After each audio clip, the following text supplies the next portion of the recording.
This is the Satellite Foundation course for GOES-R training on legacy atmospheric profiles.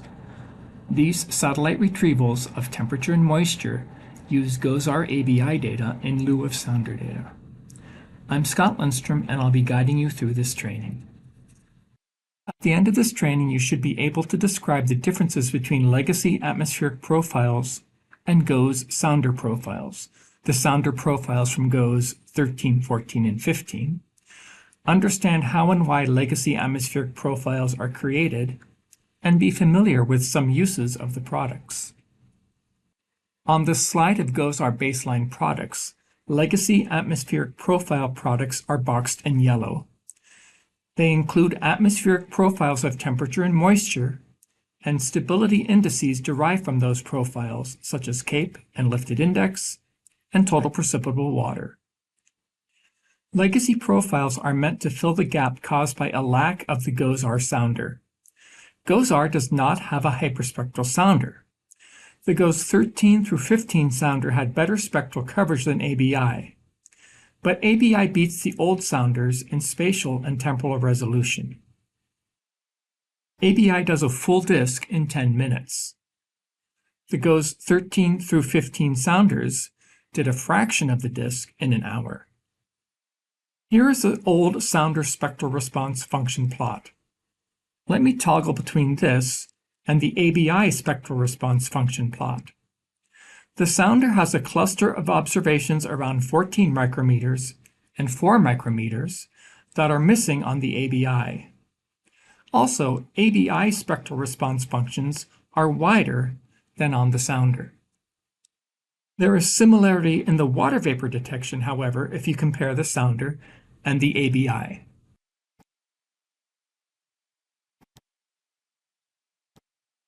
That's also shown on this box.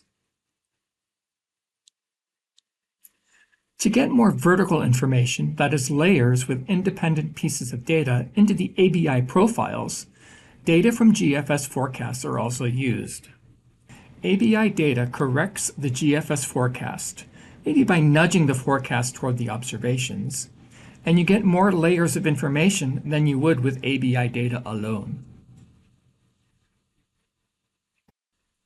When and where are the profiles created? That's shown on this slide. Baseline is clear sky only, but an all-sky product is available online. The profiles are created for every full disk, CONUS, and mesoscale domain image. Profiles are retrieved after a regression. The regression uses coefficients that were trained to give the best statistical relationship between observed temperature, moisture, surface temperature, emissivity, and ozone. The first guess is GFS data. The retrieval uses a radiative transfer model. Differences between the regression values and the radiative transfer model values are minimized during the retrieval step. Further technical details are available in the Advanced Theoretical Basis document, the ATBD, that's linked to at the end of this training and is available at the launching pad for this training.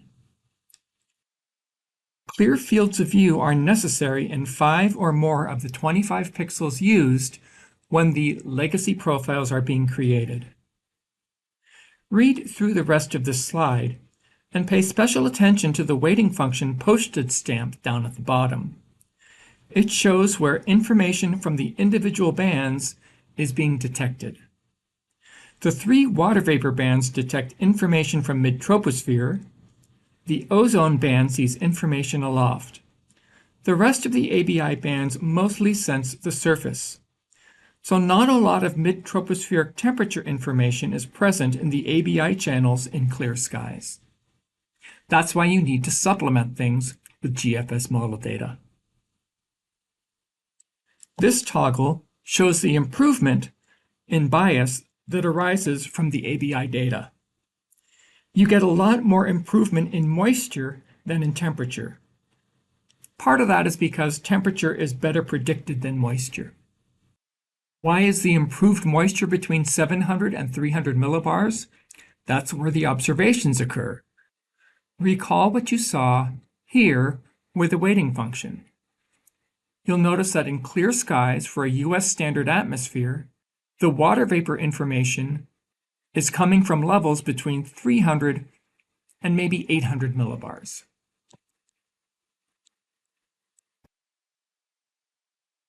You can find the individual profiles in AWIPS as shown on this slide. Under Satellite, then goes east and goes west, East Conus, West Conus, or both full disks, and then you'll see vertical temperature and moisture profiles. If you click on that, you'll get a display like this. I'm showing you the one from goes east in green and goes west in coral. See that point in Idaho? You have both goes east and goes west profiles there. If you click on the dots, you see these profiles. They can be fairly smooth. What's the best information takeaway from these? That will be, how are things changing because you get one in AWIPS every 30 minutes, and maybe where are the gradient edges? Here's an animation of the dots every 30 minutes. You should be able to guess where the clouds are. A front was sagging south through Florida. Remember, these are clear sky only, so if you have cloudiness, you will not have profiles.